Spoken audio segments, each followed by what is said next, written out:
Ay, oo. Sorry. Jason, ano na? Ulit lang po Ayun, sobrang sarap kasi ito yung championship na ang dami namin pinagdaanan.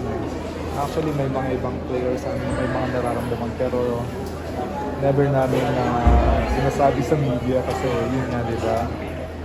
At the same time, yung mga ibang player, may mga pinagdadaanan. Pero yung mga adversity, yun yung nagpapatibay sa amin. So, sabi nga ni Coach, kaya namin lampasan ng atlong na together kami, di ba?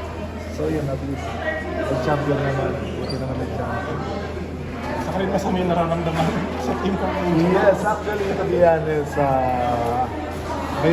may mga support na kailangan isuot before the game para yun nga, makatulong kung ano yung nararamdaman namin. Pero despite man, yun nga, as a player, championship, no excuses na to as in talagang kailangan maglaro.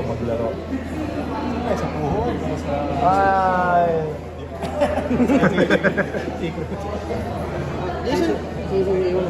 Jason, I believe yung last finals MVP mo 2011 Commissioner's Cup, and then against Ginebra din yung tinalo niyo sa finals.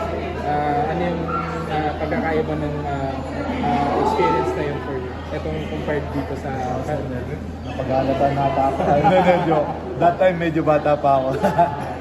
Sobrang sarap ng feeling kasi syempre, di ba, against Ginebra na sobrang daming fan nila, at the same time Brownlee, sobrang galing.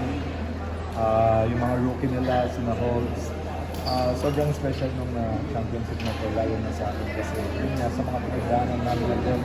Kung marirecall nyo, last conference, di na ata kami pumasok ng semifinals, di ba? So, sabi namin, ito yung opportunity with RHD na kaya mag-champion kasi yun nga, blessing for at the same time. Hindi lang blessing for, sobrang bayet, at the same time leader talaga. So talagang maiyak ang hindi maglaro ng maayos sa kanya. So lahat kami yun during training camp sa Cebu, sobrang nagpa-condition lahat. At saka yung kung ano yung sistema na gusto nang mangyari ng coach, talagang nag-try yung lahat. So hopefully maging maganda naman yung result. Gusto naalala ko ng media day kasi early season sabi mo nga parang supporting cast ka na lang. Sila Reyna sila Calvin na yung take over. Pero parang kabaliktad rin yung nangyari. Siyempre, as a veteran, kapag nakita mo na kaya mong mag-contribute pa ng mas malaki, talagang at the same time yung yun nga, yung competitiveness mo, talagang ibibigay mo lahat eh. So, yun, buti na lang nakapag-perform ako ng maganda this finals. At the same time, yun nga, as a veteran, kailangan mo rin silang i-guide.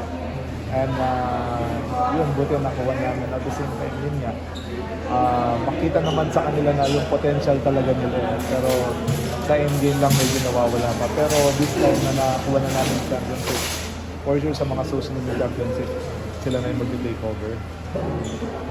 Jason, mabalik lang doon sa game kanina kasi involved ka doon sa closing run, tapos may isang play doon na sinet tapos si Kelly drop pass para doon sa panapos ng run. Dami nyo na rin pinagdaanan ni Kelly, tapos ito, championship na naman. Masabi mo lang doon. Ay, oo, sobrang special nung kahit ako napa-wow din ako eh, kasi yun nga, parang dalawang veteran almost. Hindi naman ako 40, pero si Kelly, di ba imagine that? Parang dalawang veteran, kaya pang makapag-close out ng game na gano'n. So, sobrang special para sa akin nun kasi nung pagkapasa ko, parang up by 6 kami and then 1 minute plus. So, sabi ko, may malaking chance na manalo. Siguro nakita ko lang yung advantage ko versus kay Brownlee and then na-tap ko siya. So, nag-react sila. So, wide open layup. Sobrang special para sa akin kasi ang dami namin pinagdaanan this conference na hindi lang na media. Pero, yun nga, nakuha pa na namin yung championship. Yun yung pinaka-reward namin sa lahat ng paghirap namin. You've always spoken about yun nga, being and team first mentality mo always. Pero gano'n lang ka-special to at this point of your career, naka-finals MVP ka ulit. After a long while pa. Sobrang special sa akin. Pero yun nga, sabi ko, we play as a team. Kung makikita niyo talaga, kahit sa best player of the conference, walang candidate sa amin. So, yun mo mabibase sa amin na we play as a team. Kung sino yung hot, kung sino yung nandyan na sinusuportahan namin talaga. And yun nga, nagkataon lang siguro. Thank you guys sa inyo na binigay yung finals MVP sa akin. Sobrang na-appreciate ko yun. Yun nga sa age ng ganito, diba? So, thank you very much talaga sa inyo. Jason, naging motivation ba sa iyo, naging break of team personally, para ma-continue siya yun? Di ba sabi ko lang sa'yo, magaling yung batang yun. Makita natin na yung 2 years, yung batang yun talaga kayang mag-dominate yung laro. So, and syempre, yun nga.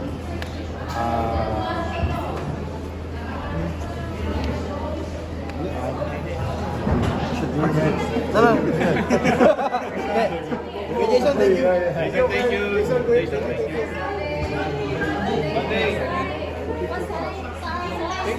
Thanks, Son.